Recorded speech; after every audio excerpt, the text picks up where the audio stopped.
السلام علیکم ورحمۃ اللہ وبرکاتہ۔ کیسی ہے ہماری قرآن فیملی؟ اللہ پاک آپ سب کو شاد رکھے، آباد رکھے، قرآن سے جوڑے رکھے اور آپ کی طرف آنے والا ہر شر خیر میں بدل جائے، آمین ثم آمین۔ الحمدللہ ہم سورہ اعراف کی 21 آیات سیکھ چکے ہیں، تو آج انشاءاللہ تعالی ہم آیت نمبر 22 سے لے کر 26 تک دیکھیں گے۔ تو آئیں شروع کرتے ہیں۔ اعوذ باللہ من الشیطان الرجیم، بسم اللہ الرحمن الرحیم۔ سورہ اعراف آیت نمبر 22۔ فَدَلَّاهُمَا، پس ان کو مائل کر لیا، بے غرور دھوکے سے، فلما، پس جب، ذاقا، ان دونوں نے چکھا، الشجرۃ، درخت، بدت، کھل گئیں، لہما، ان کے لیے، سوآتہما، ان کی سطر کی چیزیں، وطفقا، اور لگے، یخصفانی، جوڑ جوڑ کر رکھنے، علیہما، اپنے اوپر، من، سے، ورقن، پتے، الجنتی، جنت کے، وناداہما، اور انہیں پکارا، ربہما، ان کا رب، علم، انہکما، کیا تمہیں منع نہ کیا تھا، ان تلکما، اس سے متعلق، الشجرتی، درخت، وَأَقُلْ، اور کہا، لَكُمَا، تم سے، اِنَّ، بے شک، الشیطان لَكُمَا، شیطان تم دونوں کا، عَدُوٌّ مبین، کھلا دشمن ہے۔ با محاورہ ترجمہ۔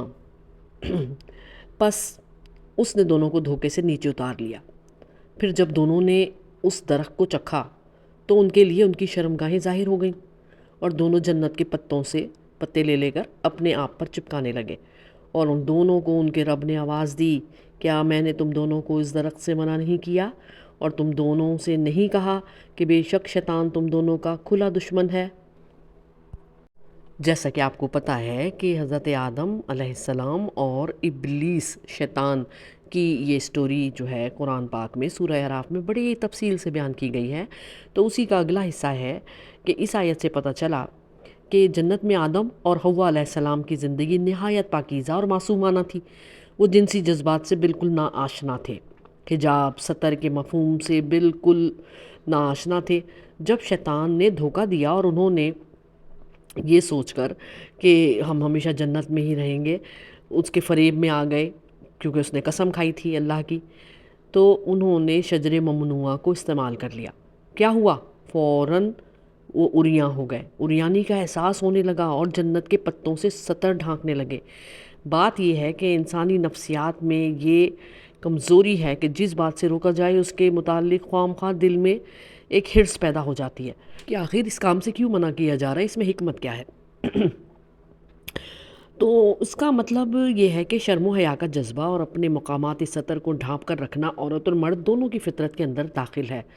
پھل کھانے کی وجہ سے جب سیدنا آدم علیہ السلام اور حوا علیہ السلام کا جنتی لباس چھن گیا تو سب سے پہلی فکر جو ان کو ہوئی نا، وہ کیا تھی کہ اپنے مقامات سطر کو وہ چھپائیں، اور فوری طور پر کچھ نہ ملا تو جنت کے درختوں کے پتوں ہی کو ایک دوسرے پر اپنے بدن پر چسپاں کر کے اپنی شرمگاہوں کو چھپا لیا۔ اس آیت سے اس بیان کی تردید ہوتی ہے جو انسانی تہذیب اور تمدن کی داستان لکھنے بیٹھتے ہیں کچھ محققین، تو کہتے ہیں کہ انسان ابتداءً ننگا رہا کرتا تھا اور مدتوں بعد اس نے لباس تیار کیا اور بدن ڈھانپنا سیکھا۔ یہ وہی محققین ہیں جو انسان کو حیوان ہی کی ترقی یافتہ شکل قرار دیتے ہیں، اور چونکہ حیوان اپنے مقامات سطر نہیں ڈھانپتے، اس لیے انہوں نے سمجھ لیا کہ انسان بھی ابتدا میں ایسا ہی تھا۔ قرآن ان کی باتوں کی تردید کرتا ہے، پرزور تردید۔ وہ انسان کو ایک مستقل اور الگ مخلوق کی حیثیت دیتا ہے جو آدم علیہ السلام سے شروع ہوئی، اور آدم علیہ السلام کا پتلا اللہ نے اپنے ہاتھ سے بنایا، اسے سنوارا، اچھی شکل صورت بنائی، پھر اس میں روح پھونک کر اپنی باقی مخلوق سے افضل اور برتر بنا دیا۔ اسی لیے جب ان کا سطر ظاہر ہوا تو وہ بہت شرمسار ہوئے اور جنت کے درختوں کے پتوں سے اپنے سطر کو چھپانے لگے۔ اس حالت میں اللہ تعالیٰ نے ان کو ڈانٹ کر کہا، آواز دی، میں نے تمہیں اس درخت سے منع نہیں کیا تھا، اور تمہیں کہا نہیں تھا کہ شیطان تمہارا کھلا دشمن ہے؟ پھر تم نے اپنے دشمن کی اطاعت کر کے ممنوع کام کیوں کیا؟ اگلی آیت دیکھتے ہیں، آیت نمبر 23۔ بسم اللہ الرحمن الرحیم۔ قولا، ان دونوں نے کہا، ربنا، اے ہمارے رب، ظلمنا، ہم نے ظلم کیا، انفسنا، اپنے اوپر، وَإِن، اور اگر، لم تغفر لنا، نہ بخشا تو نے ہمیں، وترحمنا، اور ہم پر رحم نہ کیا، لنکونن، ہم ضرور ہو جائیں گے، من الخاسرین، خسارہ پانے والوں میں سے۔ تو بامحاورہ ترجمہ دیکھتے ہیں۔ دونوں نے کہا، اے ہمارے رب، ہم نے اپنی جانوں پر ظلم کیا، اور اگر تو نے ہمیں نہ بخشا اور ہم پر رحم نہ کیا تو یقیناً ہم ضرور خسارہ پانے والوں میں سے ہو جائیں گے۔ جیسا کہ روایتوں میں بھی ہے کہ آدم علیہ السلام کا قد مثل درخت کھجور کے بہت لمبا تھا، اور سر پر بہت لمبے لمبے بال تھے۔ درخت کھانے سے پہلے انہیں اپنی شرمگاہ کا علم بھی نہیں تھا، نظر ہی نہ پڑی تھی، لیکن اس خطا کے ہوتے ہی وہ ظاہر ہو گئی۔ بھاگنے لگے تو بال ایک درخت میں الجھ گئے، کہنے لگے، اے درخت مجھے چھوڑ دے۔ درخت سے جواب ملا کہ ناممکن ہے۔ اسی وقت اللہ تعالیٰ کی طرف سے آواز آئی کہ اے آدم، مجھ سے بھاگ رہا ہے؟ کہنے لگے، یا اللہ، شرمندگی ہے، شرمسار ہوں۔ گو یہ روایت مرفوع بھی مروی ہے، لیکن زیادہ صحیح موقوف ہونا ہی ہے۔ سیدنا ابن عباس رضی اللہ تعالیٰ فرماتے ہیں، درخت کا پھل کھا لیا اور چھپانے کی چیز ظاہر ہو گئی، جنت کے پتوں سے چھپانے لگے، ایک کو ایک پر چپکانے لگے۔ آدم علیہ السلام مارے غیرت کے ادھر ادھر بھاگنے لگے، لیکن ایک درخت کے ساتھ الجھ کر رہ گئے۔ اللہ تعالیٰ نے ندا دی کہ آدم مجھ سے بھاگتا ہے۔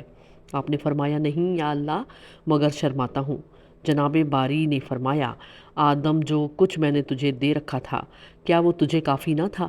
آپ نے جواب دیا، بے شک کافی تھا، لیکن یا اللہ، مجھے یہ علم نہ تھا کہ کوئی تیرا نام لے کر تیری قسم کھا کر جھوٹ کہے گا۔ اللہ پاک نے فرمایا، اب تجھے میری نافرمانی کا خمیازہ بھگتنا پڑے گا اور تکلیفیں اٹھانا ہوں گی۔ چنانچہ جنت سے دونوں کو اتار دیا گیا۔ اب اس کشادگی کے بعد کی یہ تنگی ان پر بہت گراں گزری۔ کھانے پینے کو ترس گئے، پھر انہیں لوہے کی صنعت سکھائی گئی، کھیتی کا کام بتایا گیا۔ حضرت آدم علیہ السلام نے زمین صاف کی، دانے بوئے، وہ آگے بڑھے، بالیں نکلیں، دانے پکے، پھر توڑے گئے، پھر دانے پیسے گئے، آٹا گوندھا، روٹی تیار ہوئی، پھر کھائی، جب جا کر بھوک کی تکلیف سے نجات پائی۔ پتوں سے اپنے جسموں کو چھپاتے رہے، اور ان کو جو ہے نا اپنا آگا پیچھا پتوں سے چھپاتے تھے۔ ان کو جنت یاد آتی تھی کہ کیسے بہترین نورانی پردے ان کے اوپر ڈلے ہوئے تھے، جن کی وجہ سے ان کے یہ اعضاء ایک دوسرے سے چھپے ہوئے تھے۔ نافرمانی ہوتے ہی ہٹ گئے اور وہ نظر آنے لگے۔ آدم علیہ السلام اسی وقت اللہ کی طرف رغبت کر کے کہنے لگے، توبہ استغفار، اے اللہ معاف فرما دے۔ باخلاف ابلیس کے کہ اس نے سزا کا نام سنتے ہی اپنی ابلیسیت اور ہتھیار ہمیشہ کی زندگی وغیرہ طلب کی، اللہ نے دونوں کی دعا سنی اور دونوں کی طلب کردہ چیز عنایت فرمائی۔ مروی ہے کہ آدم علیہ السلام نے جب درخت کھا لیا، اس وقت اللہ تعالیٰ نے فرمایا، اس درخت سے میں نے تمہیں روک دیا تھا، پھر تم نے اسے کیوں کھایا؟ کہنے لگے، ہوا نے مجھے اس کی رغبت دلائی۔ اللہ تعالیٰ نے فرمایا، ان کی سزا یہ ہے کہ حمل کی حالت میں بھی تکلیف میں رہیں گی، بچہ ہونے کے وقت بھی تکلیف اٹھائیں گی۔ یہ سنتے ہی ہوا نے نوحہ شروع کر دیا۔ حکم ہوا کہ یہی تجھ پر اور تیری اولاد پر لکھ دیا گیا ہے۔ آدم علیہ السلام نے جناب باری میں عرض کی اور اللہ نے انہیں دعا سکھائی۔ انہوں نے دعا کی جو قبول ہوئی، قصور معاف فرما دیا گیا۔ بہاوالہ تفسیر ابن کثیر۔ یہ رویہ تو آدم علیہ السلام کا تھا کہ معافی مانگ لی، مگر اس کے برعکس ابلیس اپنی سرکشی پر جمع رہا اور نافرمانی سے باز نہ آیا۔ پس جو کوئی آدم علیہ السلام کی طرح اپنے گناہوں کا اعتراف کر کے ندامت کے ساتھ مغفرت کا سوال کرتا ہے اور گناہ سے باز آ جاتا ہے تو اس کا رب اسے چن لیتا ہے اور سیدھی راہ پر ڈال دیتا ہے، اور جو کوئی ابلیس کی طرح اپنے گناہ اور نافرمانی پر جم جاتا ہے اور اس کی نافرمانیاں پھر بڑھتی ہی چلی جاتی ہیں، اللہ تعالیٰ سے وہ دور ہو جاتا ہے۔ اس آیت میں دونوں راستوں کی نشاندہی ہو گئی کہ شیطانی راستہ کون سا ہے اور اللہ والوں کا راستہ کون سا ہے۔ پھر اگلی آیت دیکھتے ہیں، بسم اللہ الرحمن الرحیم، آیت نمبر 24، سورہ اعراف۔ قالا، اس نے فرمایا، اہبتوا، اترو، بعضکم، تم میں سے بعض، لبعض، بعض، عدوٌ دشمن ہے، ولکم اور تمہارے لیے فی الارض زمین میں مستقرٌ ٹھکانہ ہے، ومتاعٌ اور سامان، الہین ایک وقت تک۔ ترجمہ کیا بنا؟ فرمایا اتر جاؤ، تمہارا باز باز کا دشمن ہے اور تمہارے لیے زمین میں ایک وقت تک ایک ٹھکانہ اور کچھ زندگی کا سامان ہے۔ ابلیس کے مکر و فریب اور جھوٹی قسموں کے دام میں پھنس کر آدم علیہ السلام نے درخت کا پھل تو کھا لیا۔ ابلیس نے آدم علیہ السلام کو اللہ کی نافرمانی پر آمادہ کر لیا، چنانچہ دونوں کو جنت سے نکال کر زمین پر بسا دیا گیا۔ کیونکہ جنت ایسی جگہ نہیں جس میں محاذ آرائی ہو، اس لیے زمین ہی موضوع تھی، اور حق اور باطل کے سارے ہی مارکے زمین میں ہی واقع ہوتے ہیں۔ اس طرح وہ مشیت الہی خود بخود پوری ہو گئی جس کے لیے انسان کو پیدا کیا گیا تھا۔ اللہ تعالیٰ فرماتے ہیں کہ اب تمہاری ٹھکانہ زمین ہے، وہیں تم اپنی مقررہ زندگی کے دن پورے کرو گے اور مرنے کے بعد اسی میں دبائے جاؤ گے، اور قیامت کے دن اسی میں سے اٹھائے جاؤ گے۔ حضرت آدم علیہ السلام کو جنت سے اتر جانے کا یہ حکم سزا کے طور پر نہیں تھا۔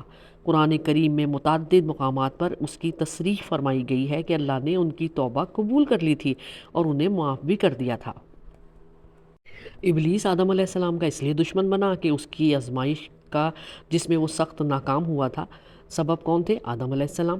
اور آدم علیہ السلام اس لیے ابلیس کے دشمن بنے کہ اس نے مکر و فریب سے سبز باغ دکھا کر جھوٹی قسمیں کھا کر آدم علیہ السلام کو اللہ کی نافرمانی پر آمادہ کر لیا۔ چنانچہ ان دونوں کے جنت سے نکال کر زمین میں بسانے کا وجہ یہی تھی کہ جنت میں لڑائی نہیں ہو سکتی تھی، محاذ آرائی نہیں ہو سکتی تھی، وہ ایسی جگہ نہیں ہے، اس کے لیے زمین ہی موضوع تھی۔ پھر آیت نمبر 25 میں اللہ پاک نے فرمایا بسم اللہ الرحمن الرحیم، قالا اس نے فرمایا فیہا اس میں، تحیونا تم جیو گے، وفیہا اور اس میں، تموتونا تم مرو گے، ومنہا اور اس سے، تخرجونا تم نکالے جاؤ گے۔ ترجمہ کیا بنا؟ فرمایا تم اسی میں زندہ رہو گے اور اسی میں مرو گے اور اسی سے نکالے جاؤ گے۔ اس آیت سے پتہ چلتا ہے کہ اللہ تعالیٰ کے سامنے آدم علیہ السلام نے فوراً اپنی غلطی کی معافی مانگی، اور یہی امتیاز ہے انبیاء علیہ السلام میں اور عام انسانوں میں کہ انبیاء علیہ السلام فوراً اپنی غلطیوں کو محسوس کر لیتے ہیں اور اللہ تعالیٰ کی بارگاہ میں فوراً معافی طلب کر لیتے ہیں، جبکہ عام انسان جو ہے وہ ایسی خصلت کا مالک نہیں ہوتا۔ تو جب اللہ تعالیٰ نے آدم علیہ السلام اور ان کی بیوی اور ان کی اولاد کو زمین پر اتار دیا تو ان کو زمین کے اندر ان کے قیام کے احوال کے بارے میں بھی بتا دیا کہ زمین کے اندر ان کے لیے ایک ایسی جگہ، ایسی زندگی مقرر ہے جس کے تعاقب میں موت ہے، جو آزمائش ہے اور امتحان سے لبریز ہے، یعنی مشکل ہے زندگی، وہ اسی دنیا میں رہیں گے۔ اللہ تعالیٰ ان کی طرف اپنے رسول بھیجے گا، ان پر کتاب نازل کرے گا، حتیٰ کہ ان پر موت آ جائے گی اور وہ اسی زمین میں دفن کر دیے جائیں گے۔ پھر جب وہ مدت پوری کر لیں گے تو اللہ تعالیٰ ان کو دوبارہ زندہ کرے گا اور اس دنیا سے نکال کر حقیقی گھر میں، جو کہ دائمی قیام کا گھر ہے جس سے کہ آدم کو نکالا گیا تھا، داخل کرے گا۔ پھر اللہ تعالیٰ نے ان پر اپنے اس احسان کا ذکر فرمایا کہ اس نے ان کو ضروری لباس مہیا فرمایا، وہ لباس جس سے خوبصورتی مقصود ہے۔ اسی طرح اللہ تعالیٰ نے انہیں تمام اشیاء مثلاً کھانا پینا، سواری، بیویاں وغیرہ بھی عطا کی۔ اس کی تکمیل کی خاطر اللہ تعالیٰ نے دیگر ضروریات بھی مہیا کی اور ان پر واضح کر دیا کہ یہ سب کچھ دنیاوی لذتیں حاصل کرنے کے لیے نہیں ہیں، بلکہ اس لیے اللہ تعالیٰ نے ان کو یہ لباس دیا ہے تاکہ وہ اپنا ستر چھپا کر اللہ کی عبادت اور اطاعت کریں اور یہ لباس ان کا مددگار ثابت ہو جائے۔ الغرض اللہ تعالیٰ نے کہہ دیا کہ اسی مٹی سے ہم نے تم کو پیدا کیا، اسی میں تمہیں لوٹائیں گے اور اسی سے دوبارہ تمہیں نکالیں گے۔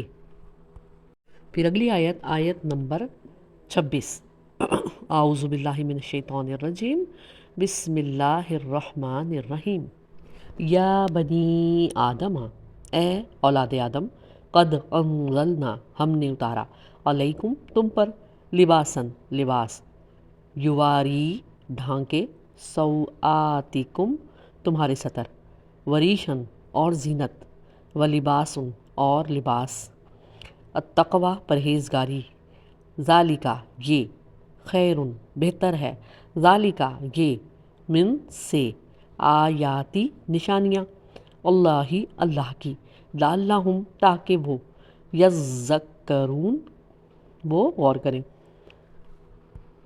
اے آدم کی اولاد، بے شک ہم نے تم پر لباس اتارا ہے جو تمہاری شرمگاہوں کو چھپاتا ہے، اور زینت بھی اور تقوی کا لباس بھی ہے، وہ سب سے بہتر ہے، یہ اللہ کی نشانیوں میں سے ہے تاکہ وہ نصیحت حاصل کریں۔ اس آیت میں ایک اور معنی بھی چھپے ہیں کہ اس ظاہری لباس کے علاوہ جس سے تم صرف بدن ڈھانکتے ہو یا زینت کا کام لیتے ہو، ایک اور بھی لباس ہے جو ہر لباس سے بہتر ہے، لہٰذا تمہیں اس کا اہتمام کرنا چاہیے، اور وہ ہے پرہیزگاری، خوف خدا، ایمان، عمل صالح یا حیا کا لباس۔ بعض نے کہا ہے کہ لباس تقوی سے مراد اون، کھدر وغیرہ کی قسم کا کھردرا اور موٹا لباس ہے جسے صوفی لوگ پہنتے ہیں، مگر یہ بات صحیح نہیں ہے کیونکہ بہت سے سلف صالحین جن کی پرہیزگاری ضرب المثل تھی، عمدہ قسم کے لباس بھی پہنا کرتے تھے۔ بعض نے ذرا وغیرہ فوجی لباس بھی اس سے مراد لیا ہے جو دشمن سے بچاؤ کا سبب بنتا ہے۔ ہاں، یہ ضرور ہے کہ جس لباس کی ممانعت آئی ہے وہ نہ پہنا جائے۔ حضرت شاہ صاحب لکھتے ہیں، اب وہی لباس پہنو جس سے پرہیزگاری ہو، یعنی ریشمی لباس نہ پہنے مرد، اور دامن دراز نہ رکھے، اور جو منع ہوا ہے وہ نہ کرے، اور عورت بہت باریک لباس نہ پہنے کہ لوگوں کو اس کا بدن نظر آئے، اور اپنی زینت نہ دکھائے، اور اللہ تعالیٰ کی اس بہت بڑی نعمت کی قدر کرنی چاہیے، اور نصیحت حاصل کرنی چاہیے، اور قبیح کاموں سے اجتناب کرنا چاہیے۔ حضرت عبد الرحمن رحم اللہ فرماتے ہیں کہ اللہ کے ڈر سے اپنی ستر پوشی کرنا تقوی ہے۔ سب اقوال ایک دوسرے سے ملتے جلتے ہیں جو کہ ابھی بیان کیے گئے ہیں۔ لباس پردہ پوشی کرے، ایسا نہ ہو جس کے پہننے کے بعد بھی جسم کی سلوٹیں اور مقام ستر سب کچھ نظر آتا ہو، اور لباس فاخرانہ اور متکبرانہ بھی نہ ہو، نہ اپنی حیثیت سے کم ہو اور نہ ہی گندا ہو۔ ایسا لباس نہ ہو جسے پہن کر مرد عورت لگیں، عورتیں مرد لگیں۔ اللہ پاک ہم سب کو لباس جو کہ اللہ پاک نے ہمیں ایک نعمت عطا فرمائی ہے نا، تو اس کی قدر کرنے کی توفیق دے، اور ہم سب کو لباس تقوی اختیار کرنے کی توفیق دے۔ آمین ثم آمین۔